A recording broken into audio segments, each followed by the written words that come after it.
99% জানে না কিন্তু এই মাছটার নাম কি। তোমরা কি জানো কি ওই মাছটার নাম কি? হ্যাঁ, আজকে গরম গরম মাছ ভাজা করলাম। আমার ছেলে যে মাছ খেতে পছন্দ করে না, সেও এই মাছের স্বাদ দেখে তো অবাক। যাই হোক, চলো আমরা বানিয়ে দেখে নিই কীভাবে আমরা এই সুন্দর মাছটা বানিয়েছি। তো এখানে একটু ময়দা মেখে নিয়েছি আর দুটো বড় বড় আলুকে সেদ্ধ করে নিয়েছি। একটা ছোট বাটিতে পেঁয়াজ, টমেটো আর ক্যাপসিকাম কুচি নিয়ে নিয়েছি আর একটা গোটা ডিমকে ভেঙে নিয়েছি। সেদ্ধ করা আলুটাকে গ্রেটারের সাহায্যে ভাবে গ্রেট করে নিয়েছি। এখন সোজা রান্নাঘরে উনুনের মধ্যে চলে গিয়েছি। উনুনে কড়া গরম করে তার মধ্যে তেল দিয়ে দিয়েছি। তেলের মধ্যে দিয়ে দিয়েছি গোটা জিরে ফোড়ন, তার উপরে পেঁয়াজ, ক্যাপসিকাম আর টমেটো কুচিটা দিয়ে খুব ভালো করে ভাজা ভাজা করে নেব। এখানে পুরো রান্নাটাই আমি লো ফ্লেমে করব। আর এই রান্নাটা, এই মাছটা এতটাই সুস্বাদু মাছ যে এই মাছটা কাটলে কোনো রক্তও বেরোয় না, আর কাটলে কোনো রকমের ধোয়াধুয়ি পরিষ্কার করার কোনো প্রশ্নই নেই। সোজা কড়া থেকে মুখের মধ্যে চালান করে দিলেই হয়। এটা কিন্তু আমিষ নিরামিষ দুটো পদই হতে পারে, সুতরাং যারা একেবারে নিরামিষ খায়, যারা কোনোদিন মাছ খায় না, তারাও কিন্তু এটাকে নিরামিষভাবে তৈরি করতে পারে। সেক্ষেত্রে এখানে পেঁয়াজটা দেওয়া যাবে না, বাকি সমস্ত উপকরণ থাকবে ঠিকই। আর এখানে আমি এখন ডিমটা দিয়ে দিচ্ছি। যে ডিমটা আমি রেখেছিলাম সেই ডিমটা আমি দিয়ে দিলাম, দিয়ে ভালো করে ভেজে নেব।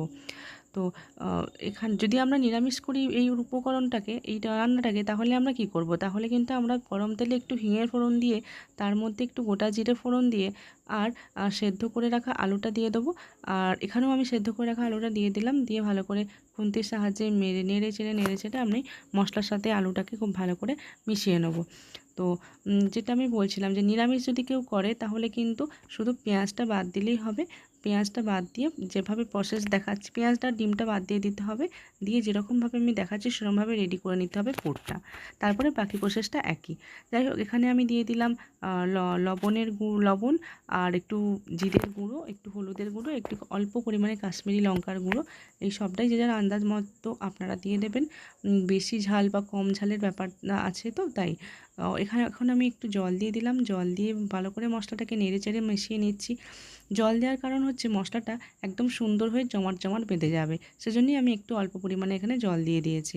মশলাটা আমার প্রায় হয়েই এসেছে। এখন আমি দিয়ে দেবো একটা ভাজা মশলা। ভাজা মশলা বলতে এখানে গোটা গরম মশলা আর একটুখানি জিরে, একটুখানি মৌরি আর একটুখানি ধনেকে আমি ড্রাই রোস্ট করে গুঁড়ো করে নিয়েছিলাম, সেই মশলাটাই আমি এখানে দিয়ে দিলাম। এটা দিলে খুব সুন্দর একটা গন্ধ ছাড়ে আর খেতেও মানে খুব সুন্দর একটা স্বাদ আসে। হয়ে গিয়েছে আমার পুর রেডি। এবার চলে যাচ্ছি আমি মাছটা কীভাবে বানালাম সেই প্রক্রিয়াতে। এখানে আমি যে ময়দাটা নিয়ে রেখেছিলাম সেটাকে ভালো করে দলাই মলাই করে মেখে নিলাম। দিয়ে সেই ময়দা থেকে আমি বড় বড় দেখে 3টে লেচি বানিয়ে নিয়েছি আর 3টে ছোট ছোট লেচি বানিয়ে নিয়েছি। এবার চলো দেখি কীভাবে আমি মাছটা বানালাম। তো আমি এই জায়গাটাতে বেলবো। এটা আমি পরিষ্কার করে নিয়েছি জায়গাটা।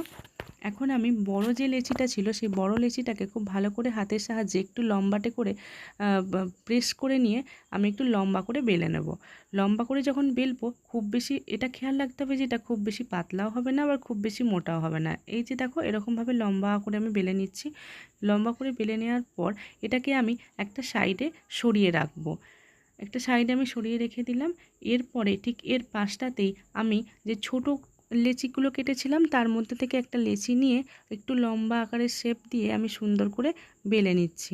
এটাও কিন্তু খুব বেশি মোটা হবে না আবার খুব বেশি পাতলাও হবে না। আমি এখানে মাপটা দেখে নিচ্ছিলাম, ওপরে রেখে রেখে আমি মাপটা দেখে নিচ্ছিলাম যাতে বেশি ছোট বা বড় না হয়ে যায়। হয়ে গিয়েছে আমার বেলাটা কমপ্লিট। এরপরে আমি এটাকে সাইডে সরিয়ে রেখে দেবো এবং বড় লেচিটা নিয়ে আবার রাখবো। রেখে তার উপরে মাছ বরাবর আমি যে পুরটা বানিয়ে রেখেছিলাম সেই পুরটা আমি ঠিক মাঝখান বরাবর দিতে থাকবো লম্বা করে। এই যে এরকমভাবে আমি দিয়ে দিলাম, পুরটাকে ঠিক মাঝখান বরাবর দিয়ে দিলাম। দিয়ে চামচের সাহায্যে হোক, হাতের সাহায্যে হোক, বা আমি এখানে একটু ছুরির সাহায্য নিয়েছিলাম এটাকে সমান করার জন্য, লম্বা করে সমান করে নেওয়ার জন্য আমি এখানে ছুরির সাহায্য নিয়েছিলাম। তো ছুরি দিয়ে আমি একটু শেপটাকে ঠিক করে নিচ্ছি। বাড়ির সামনে দিয়ে ট্রেন যাচ্ছে তাই ট্রেনের আওয়াজটা তোমরা পাচ্ছ। এরপরে ওপরের যে ছোট যে লেচিটা কেটেছিলাম সেই লেচিটাকে আমি ওপরে সুন্দর করে চাপা দিয়ে দেবো।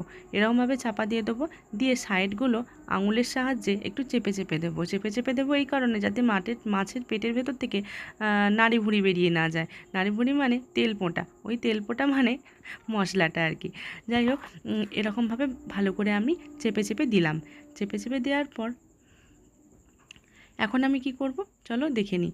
এখন একটা ছুরি নিয়ে নেব, সেই ছুরিটার সাহায্যে মাছটাকে আমরা শেপ দেব। চলো দেখে নিই আমরা কিভাবে মাছটাকে শেপ দেব। তো এখন আমি ছুরির সাহায্যে এরকমভাবে কেটে নেব দুটো পাশ। এই যে কেটে নিচ্ছি, এরমভাবে কেটে নিলাম। দুটো পাশ কেটে কেটে একদম চলে যাব। আর ঠিক অপর প্রান্তের ঠিক অপোজিট দিকটাও আমি একই রকমভাবে ছুরির সাহায্যে কেটে নেব।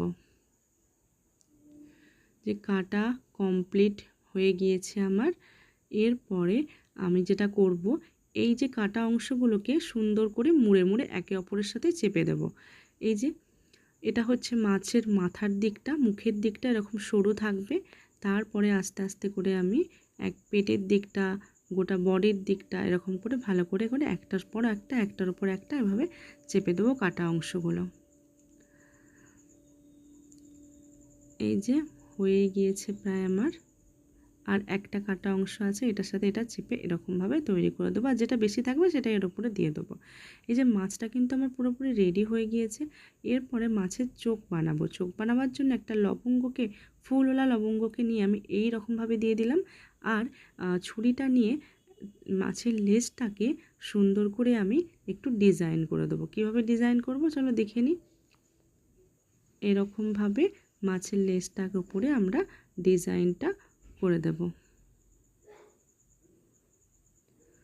হয়ে গিয়েছে। এরকম করে করে আস্তে আস্তে করে করে আমরা 3টে মাছই কমপ্লিট করে নেব। এই যে সেকেন্ড মাছটা আমি বানিয়ে নিচ্ছি। এরকম করে করে 3টে মাছ আমি বানিয়ে নেব। খুবই সোজা একটা রেসিপি, তোমরা কিন্তু বাড়িতে ট্রাই করতে পারো। এর যে মুড়ে নিচ্ছি আমি আস্তে আস্তে। এটা এতটাই সোজা রেসিপি আর খেতে এত সুন্দর হয়। এটা অ্যাকচুয়ালি একটা মাছের আকৃতির কচুরি আমরা বলতে পারি। বাড়িতে যদি কোনো গেস্ট আসে, তো গেস্টকে চমকে দেওয়ার জন্য এরকম একটা পদ আমরা রাখতেই পারি। কিভাবে বানালাম এটা কিন্তু সকলেই জিজ্ঞাসা করবে যে আমরা কিভাবে মাছের শেপটা দিলাম। তো এটা একটা খুবই সুন্দর রেসিপি, তোমরা কিন্তু বাড়িতে অবশ্যই ট্রাই করো এবং জানিও কারা কারা ট্রাই করলে আমার কমেন্ট বক্সে জানিও। এই যে আমি মাছের চোখ আরেকটা করে নিলাম। আবার ছুরির সাহায্যে লেজটাকে, একটা লেজের ওই যে কাঁটা কাঁটা মতো অংশটাকে করে দিলাম যাতে মাছ বলে মনে হয়। ব্যাস হয়ে গেল আমার কমপ্লিট, মাছ রেডি। এবার সোজা যাবে কড়াইতে। এই যে 3টে মাছকে আমি সুন্দর করে মাছের শেপে করে নিয়েছি। ব্যাস এখানে আমাকে একটা কড়াই নিয়ে নিয়েছি। কড়াটা গরম হয়ে গিয়েছে কিনা হাত দিয়ে একটু দেখে নিলাম। এরপরে তেল দিয়ে দিলাম। তেলটাকে খুব ভালো করে গরম হওয়া পর্যন্ত ওয়েট করব। এটা কিন্তু গরম গরম ভেজে সসের সাথে খেলে এতটাই সুন্দর লাগে, এতটাই মজা লাগে যে কি বলবো। একদম নতুন স্টাইলের মাছ। এই যে আমি মাছটাকে আস্তে করে দিয়ে দিলাম। খুব সাবধানে করতে হবে কারণ এখানে লেজগুলো ভেঙে না যায় মাছের। তো একটা আমি দিয়ে দিলাম।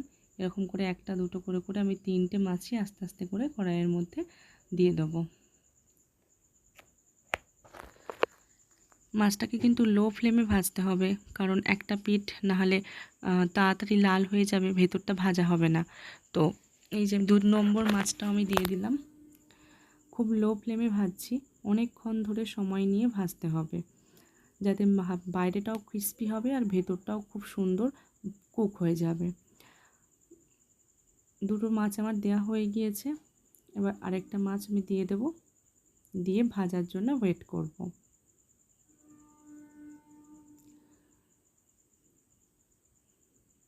হাতের সাহায্যে একটু হালকা করে ঠিক করে দিচ্ছি। দেখতেই পাওয়া যাচ্ছে যে মাছের পেছনের দিকটা মানে পিঠের দিকটা লাল হয়ে ভাজা হয়ে গিয়েছে।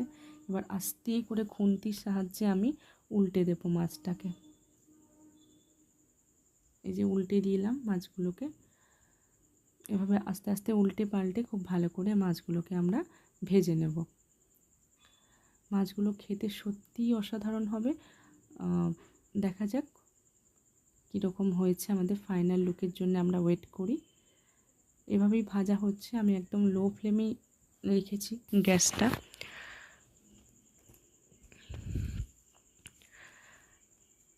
মাঝে মধ্যে একঘেয়েমি খাবার খেতে খেতে যখন আমরা বোর হয়ে যাই, তখন মুখের স্বাদ বদলানোর জন্য এরকম ধরনের ইউনিক রেসিপি কিন্তু ট্রাই করাই যায়, তাই না?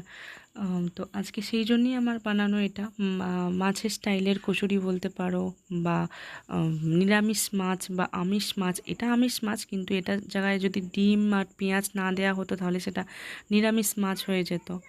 তো এই যে এটা হচ্ছে আমার মাছের ফাইনাল লুক, পুরোপুরি একদম কমপ্লিট রেডি হয়ে গিয়েছে মাছটা। মাছ যেমন কড়ায় তেলে ভাজার পর যেমন একটা লাল হয়ে যায়, একটু শুকনো শুকনো হয়ে যায়, ঠিক সেরকমই লাগছে, মনে হচ্ছে যেন একদম সুন্দর একটা বড়